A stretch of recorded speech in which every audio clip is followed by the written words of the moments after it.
Welcome to New Tech's podcast, The Howl. I'm your host, Josh. And I'm your other host, Kim. Joining us today is Mr. Morley and Mr. Woodard. We hope you enjoy our first episode of The Howl, and make sure to stay tuned. So welcome, Mr. Morley and Mr. Woodard. We are happy to have you guys on The Howl. We are very excited to start this new podcast. And so we're just going to go ahead and jump right in and start asking you guys questions about New Tech and all that fun stuff. Thanks for having us. I'm really excited to be here. All right, thank you. Yeah, glad to be here. Thank you. All right, so the first question was, is directed towards you. You were one of the first teachers to actually be here at New Tech, and how do you think New Tech has improved from the beginning to now? It is such a different school. For a school to find itself in the beginning, to really discover your identity is a very difficult process. I was there the opening day for Heritage and then opening day for New Tech. And in about 5 years, you really start to coalesce around an identity. And cultural shift after that point, you're shifting from something you've found. You've started to find your center, and then you can still move that center. Culture is always changing, especially a school culture. Yeah. But in the beginning, there's a lot of flailing. Opening a school is very chaotic. We had a lot of intention. We knew what we wanted to do. And then how do we make that happen? And being a school of choice, we encountered new things, people looking for something.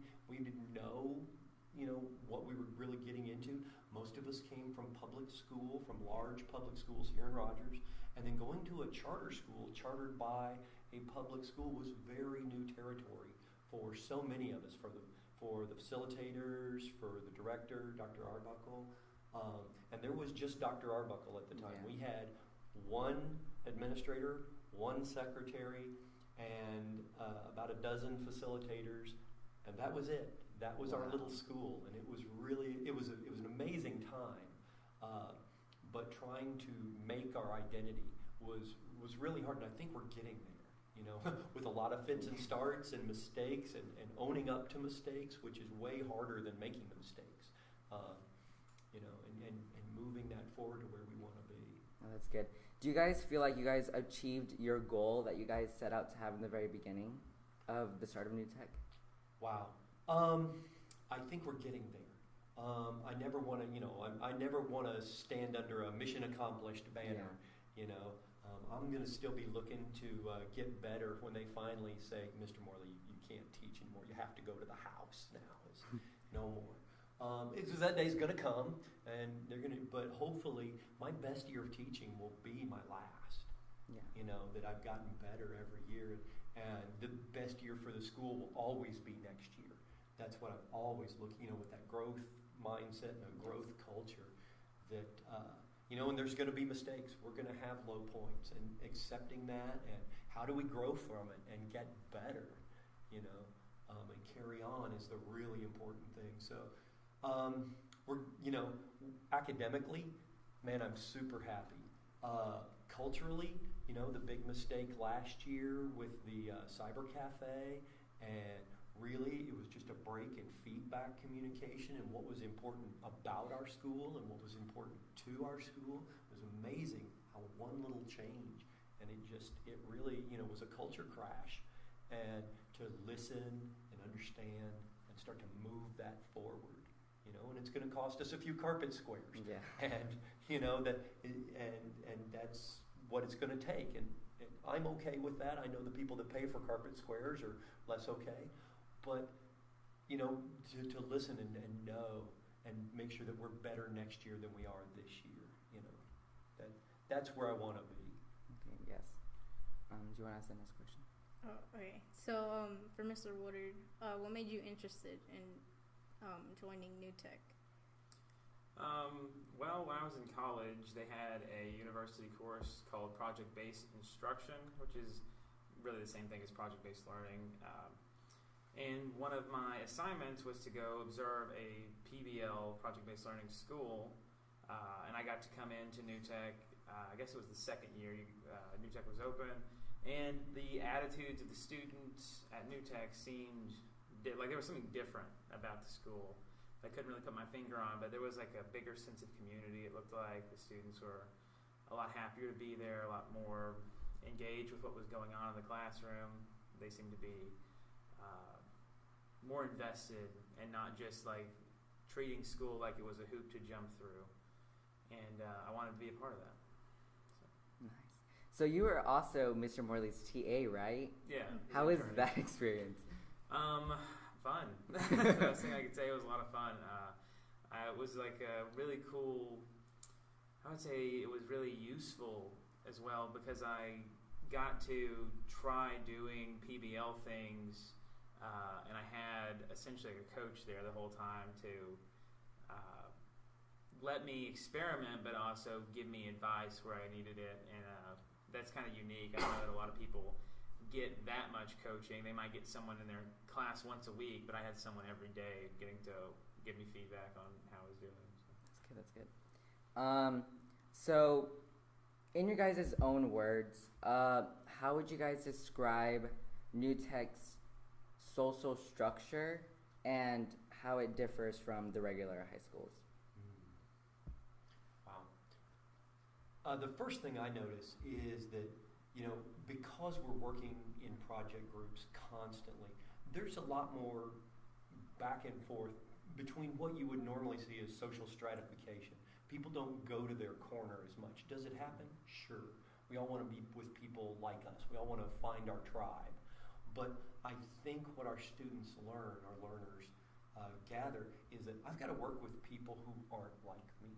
And we've got to come up with a product. We've got things to do. We got places to go. And so I'm going to gravitate to people. I'm in this group. How do we get to the end? And I think that broadens our understanding. It broadens our sharing, what we understand about each other. And I love that about our culture. People that would never choose to be in a group together, yet they are, and they produce an unbelievable product. You have a presentation at the end and like, this is amazing stuff. I am so glad that you guys did this together. And then they know, hey, we work really well together, and that continues on. I think that's one of the coolest things. Like, yeah, we worked on this project in 10th grade and it was amazing and we did good stuff. And then as seniors, they want to keep that going. They're like, yeah, I'm back in that group with them, even though they may have very little in common outside of school, but they know they work well together. That's exciting for me. I just echo that sentiment entirely. So I don't really know what to add onto that other than you get to see a lot of people. Essentially what you said, you get to see a lot of people interact and make friendships that maybe otherwise wouldn't happen in a different environment. Yeah, I agree. As a student, I feel like our school and our social structure is more united rather than the regular high schools where everyone's just in their own lane, focusing on their own work. We're very interactive and always talking, and I feel like that's a good thing to have. I think one of the hardest parts of our culture is you've got that person in your group, that learner who's just not pulling their weight, and learning to have those difficult conversations. Mm-hmm. And so many of our learners would just rather, I'll just do the work. I'll just do it. Just to avoid having that conversation. And yet, when that's impossible, and teaching, later students, juniors and seniors, I try to make that as impossible as I can so that they've got to confront that person who's not doing the work. You got to get this done, either to get them to do the work or to have, when that trust has been broken, you didn't do the work. And now what are we going to do about it? Yeah, and I feel like that's great how you guys enforce that because it prepares us for the real world, and we are going to have a lot of those people in our lives, and I feel like that's great that New Tech shows you how to deal with the people that don't pull their weight, and to either you help them lift them up or you tell them that you have to go and do it in order to do well. So I feel like that's great. So what is an aspect you want students to be proud of about the school? Something that they could take away once they leave New Tech? I would say that maybe that the experiences they had in the class were more genuine than maybe things they would have had in other classrooms. they did a lot more than doing a few worksheets and then a test. So I'd like them to be proud of like the actual genuine work they did on their projects throughout the years. Their growth, knowing that they can tackle hard things, that there's something hard out there and they can do it. And also, because it's such a new school, what I really like is you have so much opportunity to leave your mark. To, whether it's a logo, a club, an idea, even a saying, something that students will do and facilitators will do or say or see after, you're no longer in high school. That's really unique for me. I love going, looking at it like, oh, those graduates did that, or that senior class did that, and there's not a lot of them here. It's cool to have traditions, but we don't have a lot, and we get to forge new traditions over and over. There's none of them that are really dusty yet. My own children go to a different high school. They got some traditions that are pretty dusty. Why are you still doing that? When was that cool? And it's like, and it's really hard to break that. Yeah. That also kind of goes with like culture. Like, do you think because with all the new students coming in, like the culture continues to change? Like, would you agree? I would say yes. Yeah. Our first year was difficult. We had some difficult learners, and I want the best for everyone who comes here. No matter what, I want their best outcome. And we had some learners who didn't have a very good outcome, whether it's how they interacted with us or just how things outside their choices that didn't happen, well and go well. And I'm really excited to see that improving. It's a different group of as we've coalesced into who we are. Different students decide to come here, and I really like that. People that it's a choice. You're active. You can't be passive and wind up at New Tech. Well, a few second generations wind up here. Well, my mom wanted me to come here, or my older brother wanted me to come here. But mostly, outside of our legacies, most kids decide to come here. This is something they want to do. And it's like, why am I here? Because you chose to be here, And that's been, and I've even talked to parents that just because it's great for one student may not be terrific for another, a sibling. It's difficult to have your kids at two different high schools, but if they're not willing to pull their weight here and do what needs to be done, maybe New Tech isn't the best for them. I think some parts of the culture change as like more and more new people get added in, but like when I walk through New Tech in the mornings and like look at the level of like geeking out that's happening, it still seems like the same place I showed up to 4 years ago. When you see people like dancing through the hallways to that Earth, Wind, and Fire song. In the morning, I think to myself like, well, only at this school. So. Right? Yeah, absolutely. And I love that about us, and I hope we keep that forever. New Tech Capel had that. They were very much the geeky school. They were outsiders. They were different, and I love that about them.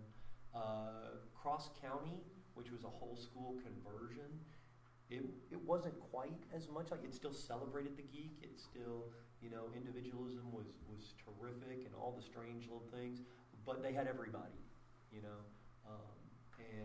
so it was a little more level, but still I loved it. I Cross County, which is a really different school district in eastern Arkansas, about 30 minutes from Cherry, Arkansas, and it was the one that made me know I wanted to do this. I think I would be in a PBL school somewhere if I wasn't here. That's great. I'm curious. Okay, so you guys teach a lot of different levels of students, right? How do I word this? How is it like teaching all these like different levels of students and like seeing them interact like with a freshman and senior? Like, how does that make you guys feel when you guys see that?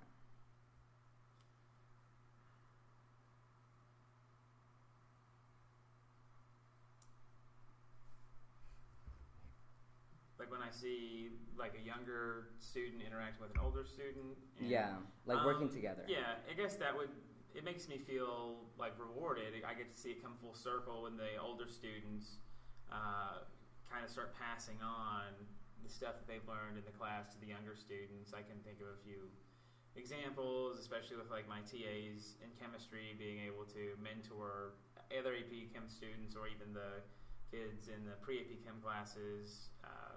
It does feel rewarding because it's almost like there's a lot more resources in the school with some of these older students available. It's amazing to me because I feel that most of our learners are way better teachers than I am. So in the group, they're working, no, it's like this. No, you got to do it like this. See here where you did this, do that instead. No, that comes later. And you watch these conversations, and I barely understand them. Yeah, that's it. And, watching you guys teach each other is really important, and having that opportunity to speak in a language that you understand. I put it out there in some academic vocabulary, some voice on high, and then I try to facilitate those conversations as you teach each other, because to me that's some of the most important learning that goes on. Like one kid's they've got this part, somebody else has got this part, and you put it all together, and watching that happen in the group is tremendous. What are like some of the difficulties from that though?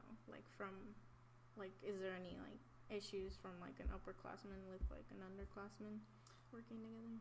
I think sometimes we forget maybe where we struggled when we were younger, and sometimes upperclassmen will get frustrated with, how are you struggling with this is kind of some things that I'll hear. And I think they just forgot maybe, we all started from there at once. You hear a lot of times, every senior will say this group, we were not like this when we were freshmen.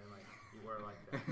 You all struggled with stoichiometry. You all struggled with X, Y, or Z. So I think we just forget sometimes how we were when we were young. Yeah, and you'll see them not having enough patience, especially with the maturity level of some of the younger learners. And then sometimes they're really threatened. You have just a super talented sophomore who might be in an upper level science class, and some of the seniors are threatened by this person who seemingly effortlessly gets the material. And so I'm like, hey, listen to what they're saying, right? It's okay. Follow along. You'll get there. It's all right. And one of the things I try to emphasize in my class is there's so many different areas. You're going to be strong in some, and other people are going to be strong in other areas. And helping each other and supporting each other is really important, because everybody's going to struggle in an upper level science class. You're going to struggle with some area of it.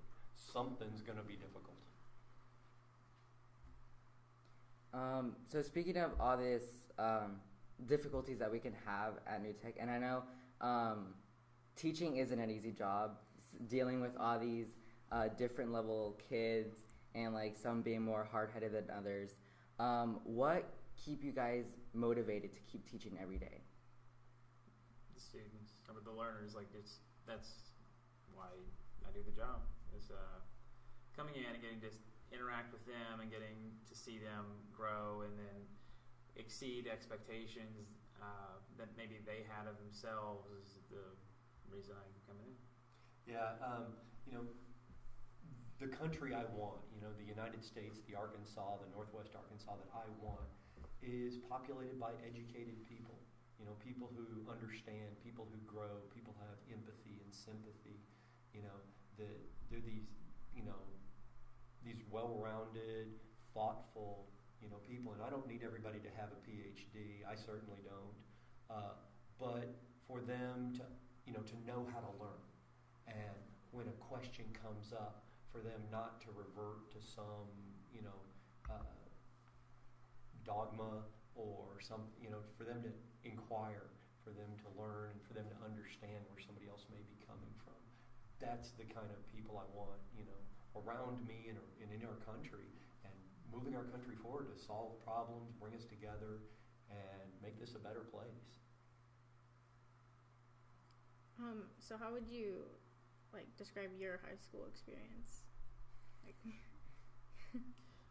I wouldn't say it wasn't bad.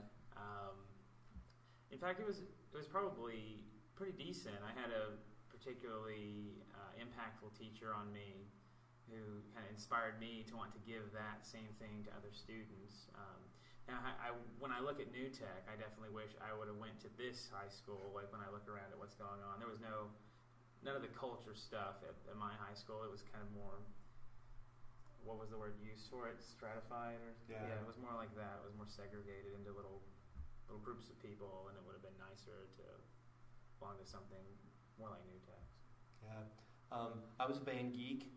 I was a nerd. It was pointed out to me regularly. And, in high school, I was okay with that. It was pretty difficult in junior high, like nerd. And that was pretty rough. But by the time I got to high school, I figured out I could be the kind of nerd I wanted to be. I might be a nerd, but I'm my kind of nerd. And I really liked that. That was freeing for me, It was still pretty rough. I've been this tall since I was 13 years old, so blending in hasn't been easy for me. So it, wasn't easy, but my band experience was a lot of fun for me. That was a place where I actually fit in with a bunch of other band nerds.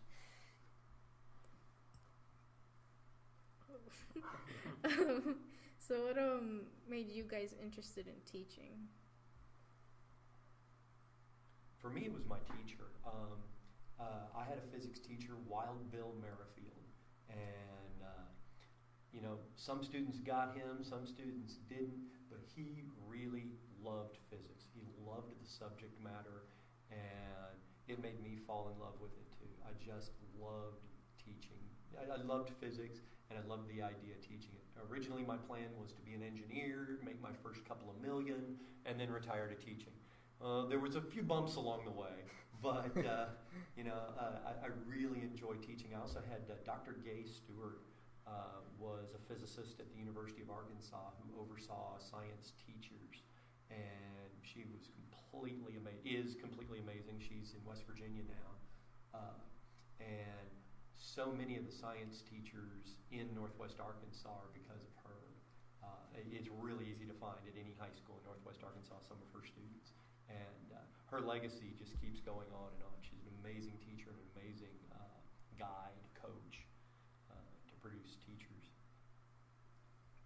For me, it's also a teacher, like I've already mentioned. I had in high school AP Biology, regular biology.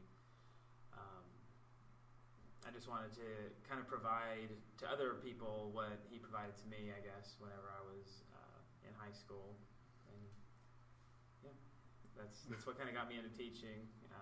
Obviously what got me into science teaching. I like science, but I think, if I didn't like science, I would still just be teaching something else, probably trying to make an impact like one was made on me. Yeah, and people joke about the salary, but I make more as a teacher than I did in IT. So I was in IT for quite a while, working on computers, and now that I've been a teacher for a while, I make more than I ever did in IT, and probably would not have gotten to this level in IT. So after high school, was teaching your guys' first real occupation, or was it something else? Oh boy, I'm not as young as I look. That's pretty terrifying, right there. You don't look that young. So I've had lots of jobs and done lots of things. I was at the University of Arkansas for a long time, retraining, getting a new degree so I could come teach, and spent that time in IT, did internships before that. I did IT the longest, but now this is definitely a career shift for me, and I'm just going to make it into full teaching years before they force me to retire. So I am right at the ragged edge of being able to do that. I worked jobs during college. I worked shift management jobs, McDonald's, Harps Grocery Store. But as soon as I got out of college, this was the first career for me. So I had different experience in that regard, I guess. So being at New Tech, would you guys change that, or would you guys still teach? If I wasn't at New Tech, I would be somewhere teaching. People when I first got into teaching, they're like, "Oh, are you going to be an administrator?" No. I've seen the boss's job, and I don't want the boss's job. I know I wouldn't be a very good principal. I'm a pretty good teacher, but I wouldn't be a good principal. If New Tech wasn't here, I don't know where I'd be teaching, but I'd be looking for project-based learning where I could do this. It's had a real impact on me, and there's a place for this. I don't know that it's for everybody. Frankly, I'm pretty sure that there's some ninth graders that just aren't ready for this level to take on this, but there are a lot that are, and I think what we're doing works, and I think our scores, our graduates, our learners are the reflection of that. Scores are nice, rankings are nice, but it's those learners, those graduate classes, seeing those graduates, that's what tells me we're doing the right thing. Yeah, I would try to be teaching somewhere if it wasn't at New Tech, whether it's another high school or at the university level. I'd be trying to teach something for sure. I won't be teaching college physics. I was a lab tech there for a while. I not a lab tech, but as lab TA. I worked with somebody teaching night labs, and in fact had a Rogers teacher in my lab. They went on to become a teacher here. Yeah, so two of the science teachers here in Rogers were my student at one point. So that's kind of exciting. It's amazing. So, sorry, this is the next question. It's for Mr. Woodard. Okay. So here at New Tech, I know you have a fan base. Yeah. So, how do you feel about that? Like, what do you think about your fan base? I'm honored. I think it's kind of a funny thing. I think it's almost more like a meme thing. But I enjoy it. I like that people maybe enjoyed my class or enjoyed my sense of humor or something. And I think it's funny, like all the jokes and memes and stuff they make. So yeah.